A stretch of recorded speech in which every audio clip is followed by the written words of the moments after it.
No, ma'am. Nothing is visible. No, ma'am. You'll have to present screen. Let's stop sharing.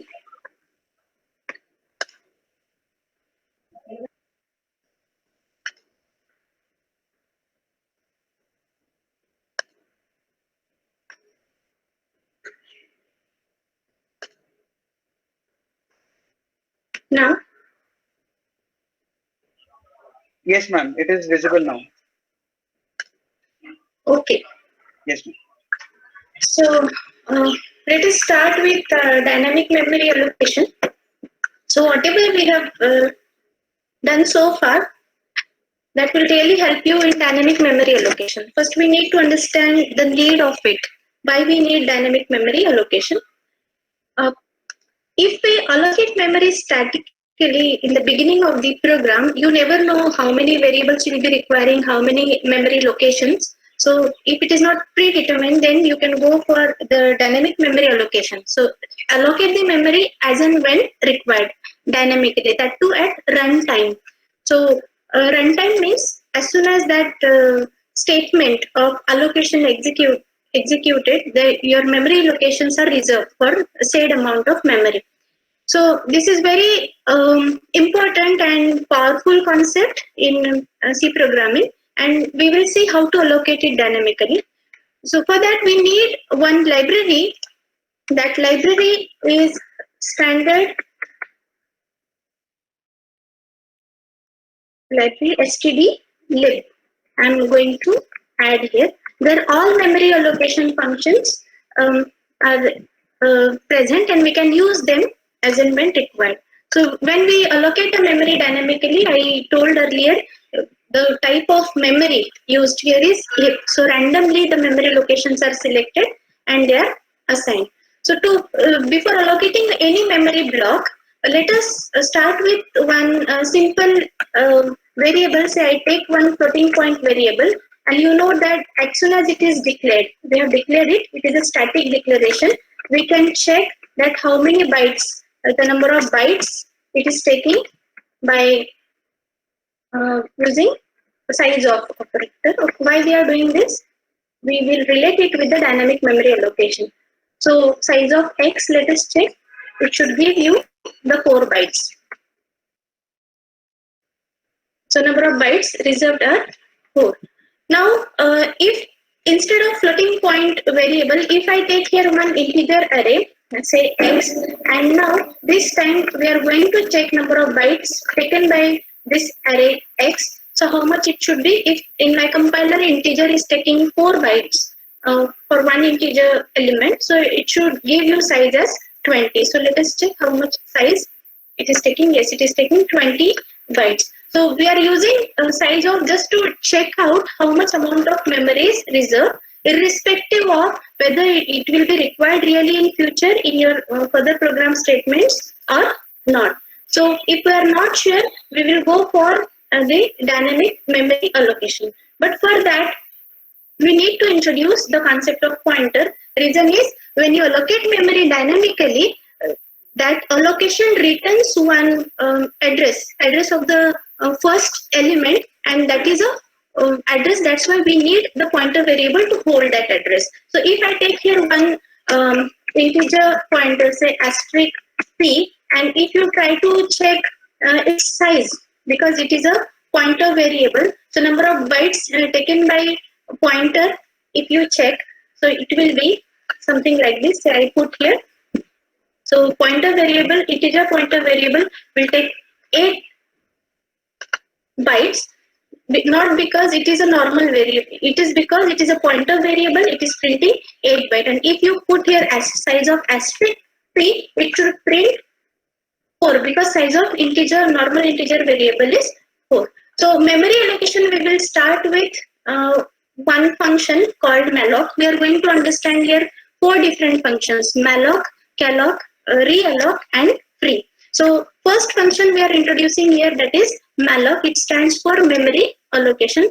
As soon as you use this function, your compiler will allocate those many memory locations in a heap. So how it allocates? Let's see. If I take one integer variable here, So I'll start from the first statement. One integer pointer I take here. Why integer pointer? Because my allocation, memory allocation malloc function will return a pointer to my memory location. So I must have one pointer variable to hold that address. So I'm taking asterisk I, and then I take one floating point pointer, say asterisk f. So this floating point pointer will hold the address of memory location where I have allocated memory dynamically for floating point.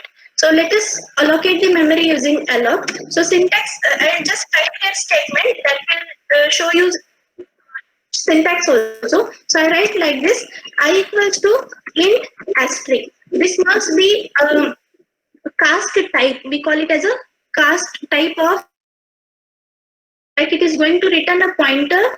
It is going to return the address. So I'm allocating a memory for integer. So my cast type is integer. Then the function I'm using here is malloc, and how much amount of memory I want to allocate, that I'll be giving here. So I want to allocate a memory, say for one integer variable. So you can write here, say size of int. This is a standard statement. I have not mentioned any variable here. So what is the size of int? It is 4 bytes. So 4 bytes are reserved, and out of those 4 bytes, the memory location of the first byte is written, and that memory location is now available in variable I. So I hope the syntax, I'm getting noise from someone. Please mute your mic. So I repeat this statement again. We are doing memory allocation dynamically using a malloc function. The job of malloc function is to allocate a memory dynamically for given size. Now just check out how much amount of memory we are allocating. We are allocating 4 bytes. Reason is what term you have used in allocation, size of int. So size of int in my compiler is 4. So those 4 bytes are reserved, and this is the cast type, means it is going to return the address of first byte. What is the first memory location, and that address is now available in I. So this is reserved. Similarly, I can have another statement like f equals to, here floating point variable is there because our pointer asterisk pointer f is for the floating point variable. So float asterisk or cast type is now floating point. We are allocating a memory for floating point variable, and how much amount of memory we are allocating? Size of a float. Okay, so this time the size of float we are going to allocate, say 4 bytes, and the address of first memory location is reflected in the pointer variable f. Now just print the values. I am going to print, say printf. I have here integer and float. I'm just indicating the user that what values I'm going to print. But before that, I'll take the input from the user. Say scanf. Just take 2 values as input and put them at these 2 addresses. So the type of value first should be integer %d, and another should be %f. Now the integer value should go at what address? This address, for which we have allocated the memory dynamically. So simply by putting I, the value will go to that address. Understand that I is not a normal variable. I is the pointer variable. It is an integer pointer, and you already allocated a dynamically a memory for this integer. So I will be holding the value given by the user, integer value, and f, we are referring to the floating point pointer f. The floating point value will go here. So let us first check this, how it is working, and then we'll proceed ahead. So if I run, the program should ask you for the integer and floating point value. Yeah, so I give here 1 as integer value and say 2.3 as floating point value. So input is successful. Now let us move ahead and let us print these values. Earlier we scanned and now print it. So we want to print the integer value as well as we want to print the floating point value. Now this is to be printed using our pointer variables. So to print the value at that address, we will refer to asterisk I, and for floating point value, we will refer to F. So dereferencing to F. So this will print the value available at that address. So if I run this, now I'm giving one integer as say 12 and floating point value as say 3.4. So those values are printed, 12 and 3.4. So to print this, observe that we have not declared any static variable like A, B or X, Y like that. We have done this using a dynamic memory allocation. Now the last job in this program is we have allocated memory dynamically, we have used it, we took some input, we displayed it, and now whatever allocation we have done, we will make it free so that the memory locations can be useful for other variables. So you can do this by using a free function.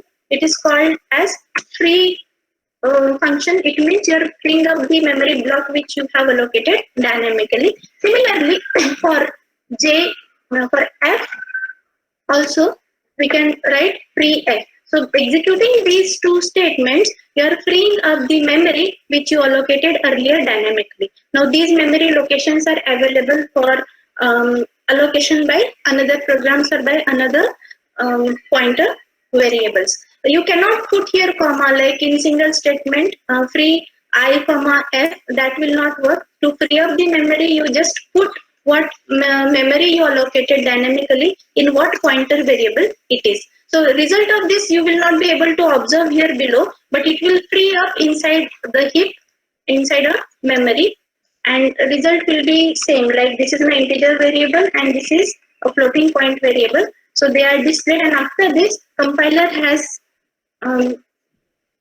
executed the free statements, and now those memory blocks are available for further use. So this is how we allocated a memory block using malloc function. So malloc function allocating the memory randomly inside the heap.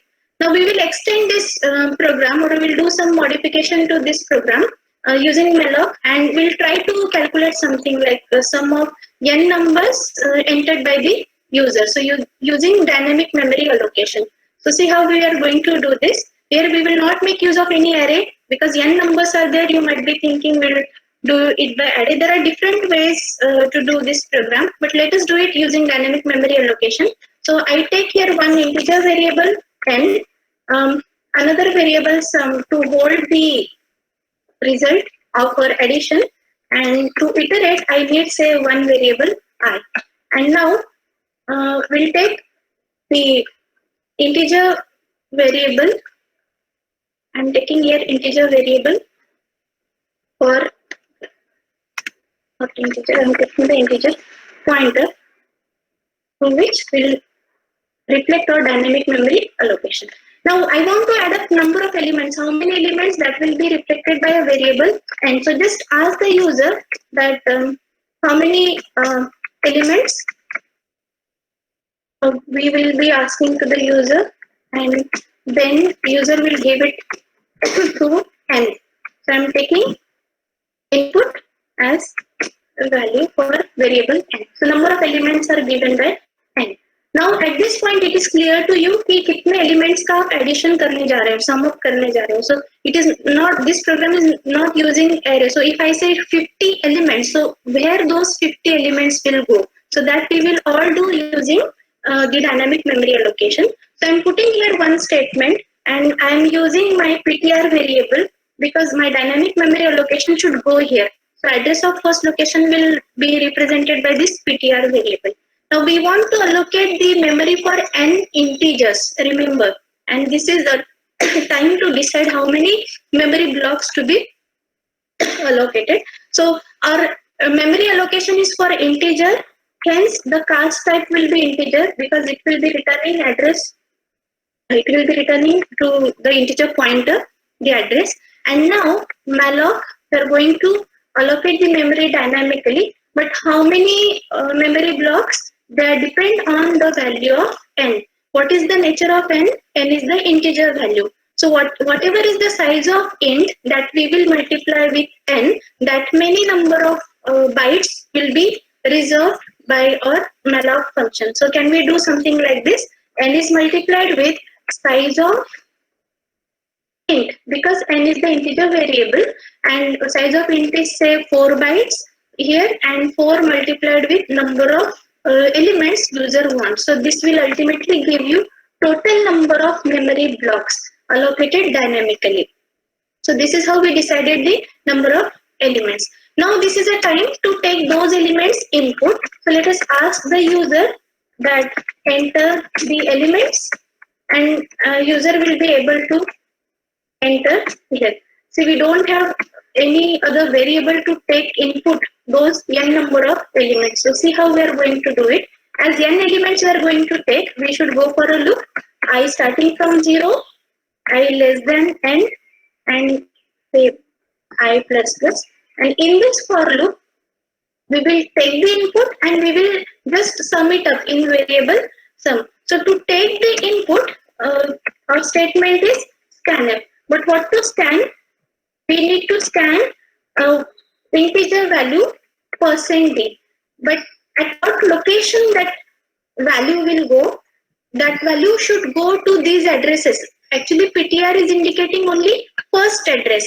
Next to that, the second address. So if I do PTR plus 1, I will be getting the next address and so on. So while taking input, since we are iterating it with the for loop of I can do it here that if I take only PTR, every time it will take the first address and every value will go to the same address. We don't want that. We want that every time it should go to the PTR plus ith location. So initially I is 0, so it will go to the first location PTR. Next to that PTR plus 1 and so on. So this is the way without taking array or without taking normal variable, we are able to take n number of values as input and in the same for loop, we will just go and sum it up. So sum equals to sum plus using the same logic.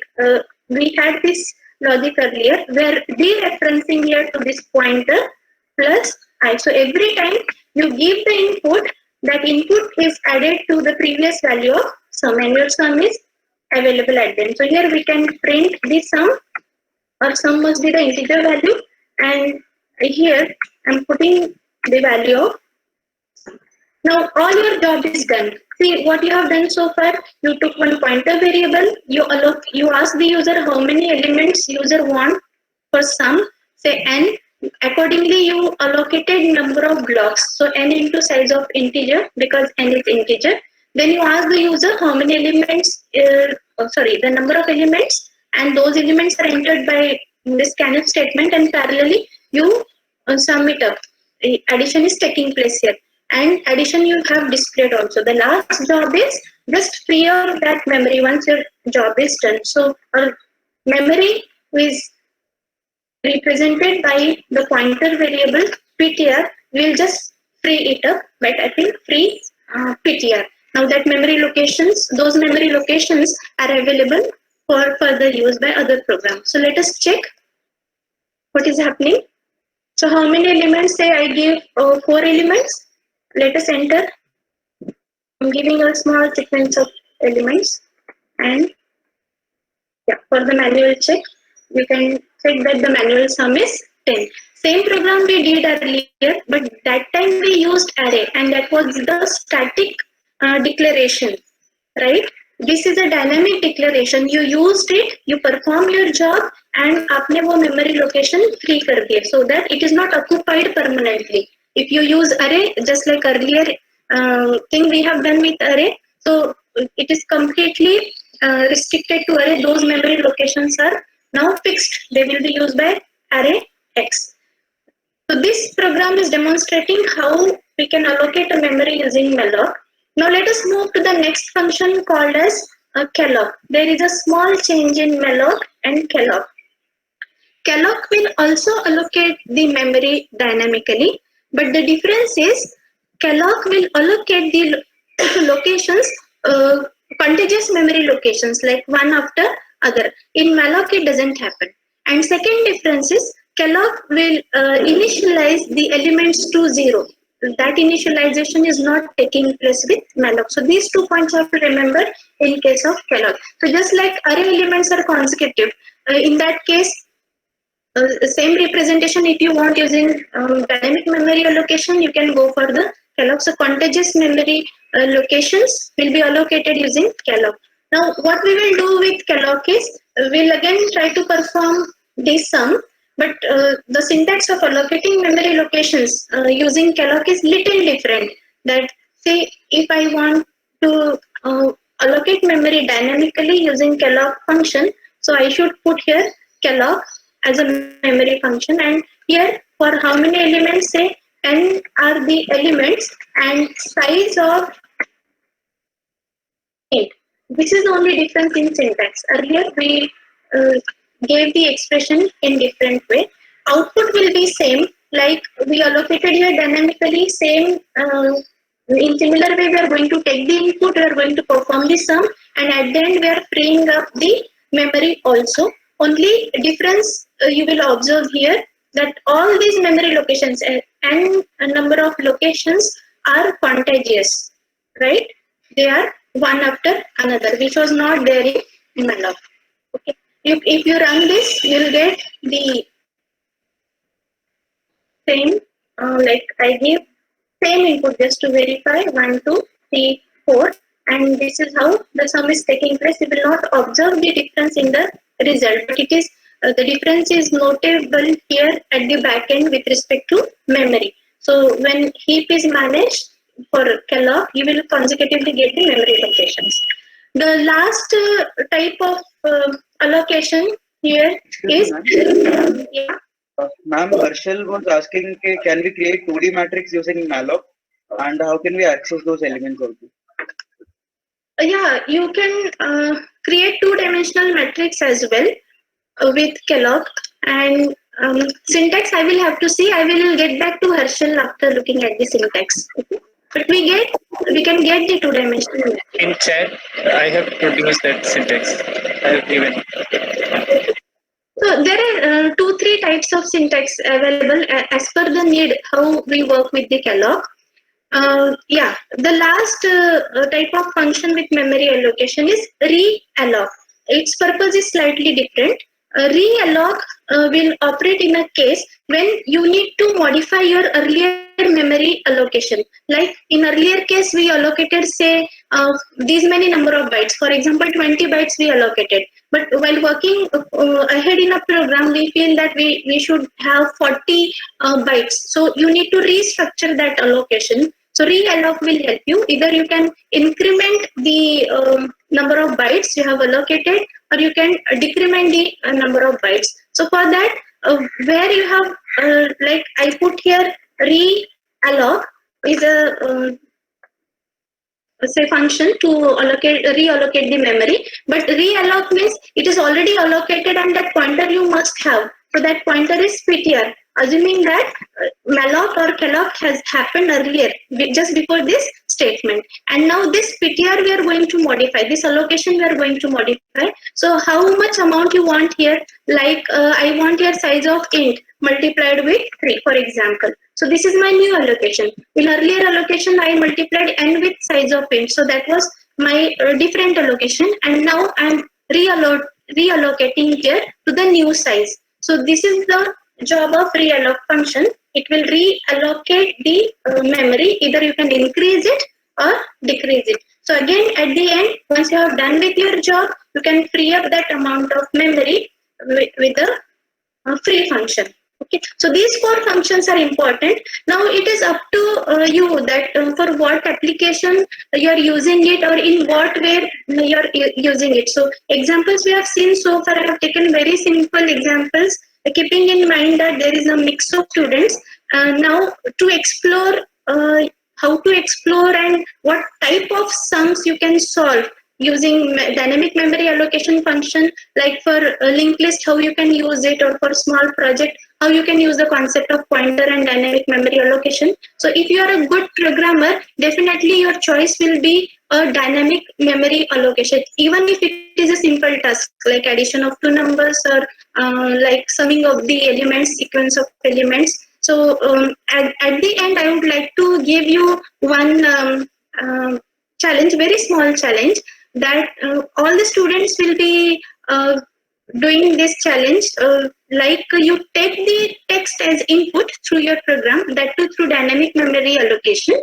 You display that text and at the end you free up that memory. So you decide what type of allocation you will do, either by malloc or by calloc, or do you require reallocation or not. But your aim is you should take input, text input, and that text should be displayed by your program, and everything should happen by dynamic memory allocation. So Abhijit, I think I should stop here because I can understand it is quite confusing, and more contents if I try to cover, it may confuse the students. So if any doubt I would like to take, or can we end up with the session? Sure, ma'am. If there are any doubts, you can ask them in the comment section, or you can unmute yourself and ask your doubts now. Participants. And yeah. Ma'am, it's not about pointers, but it was about the challenge Vivek sir had given us in the morning. Yeah. There I had used a for loop, and in there I had like to scan the string. I had used fgetS. But while doing so, it did not take the first input. First Why input, might that? can you please text your query? Yes, ma'am. Okay. So you put it in. Ma'am, after, would it be possible to repeat the concept of reallocation? Just the Okay. reallocation part. Okay. The difference between realloc and malloc calloc is that आपने malloc और calloc के साथ you are going to allocate the dynamic memory. Okay, first time, like I allocated it 20 bytes. I allocated, but later I felt that no, I should have more number of bytes by dynamic allocation. I need to change the size which I allocated earlier. In that case, realloc will help you. Means it is reallocation is happening. Earlier allocation is getting changed. So this is my earlier allocation. So it will happen here. Say PTR equals to I type here int asterisk, then malloc, and here say n into size of int. So allocation is done in this statement first time. Then you perform some task, and then you need to reallocate it. I want to decrease this size. Okay, so the decrease, if you want to do so, this statement will reflect whether increase or decrease. So what is happening here? Size of int is 4 byte, and 4 into 3, so 12 bytes you are reallocating. Earlier, suppose n I entered as 5. So 5 into size of int, it is 20. So earlier you allocated here 20 bytes, but now I'm going to reduce it to 12. So see, earlier 20 tha, now it has become 12. Why? Because you have reallocated it. So 8 bytes jo the, that those 8 bytes are now available for other purpose that are not allocated by you for your task. So it will change your allocation, either increase or decrease.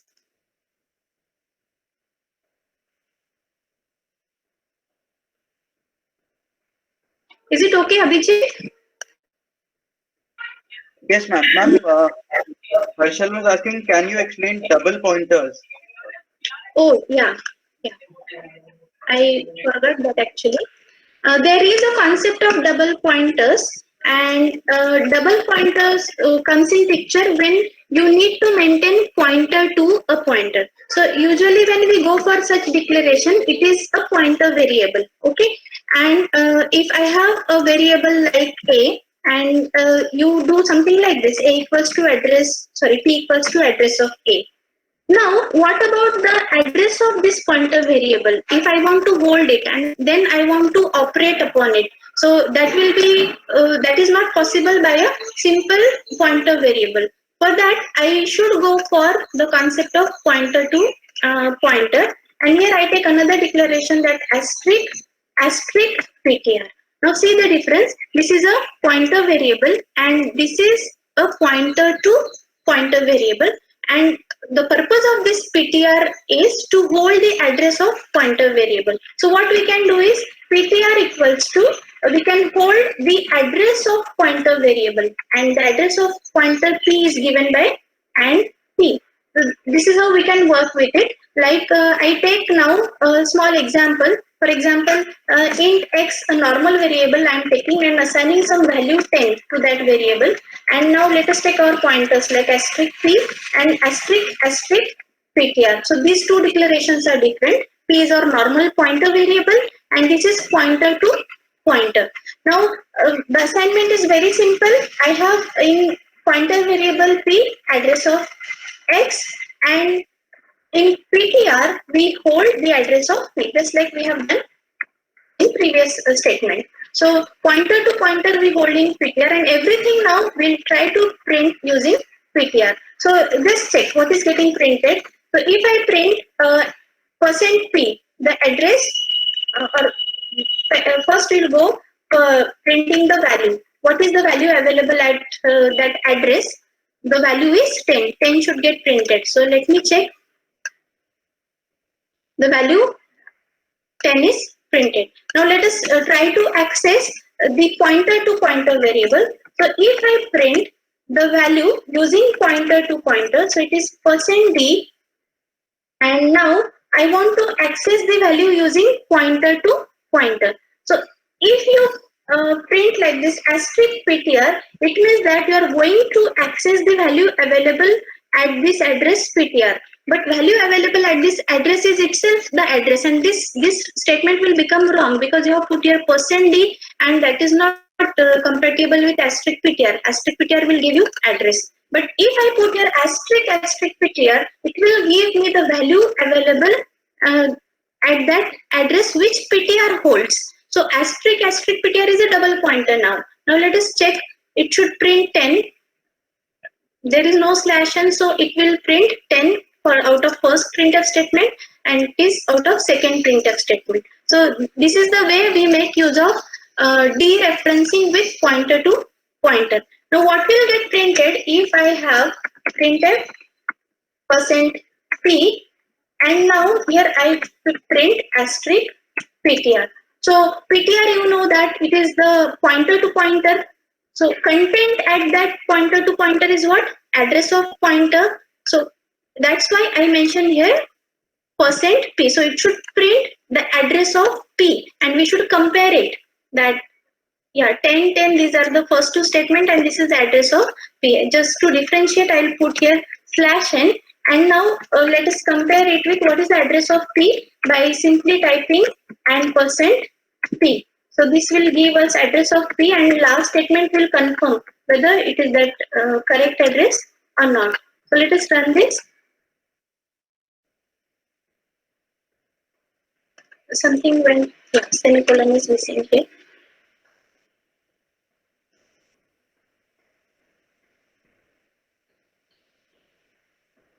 Okay. So asterisk and p is giving me the, it should give me the address, and asterisk ptr is the address. Why they are different?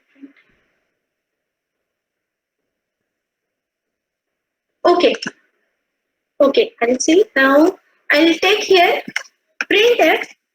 What do you expect out of this? 1 minute. I'll take printf %p and ptr. Yeah. So what do you expect out of this? What ptr should print?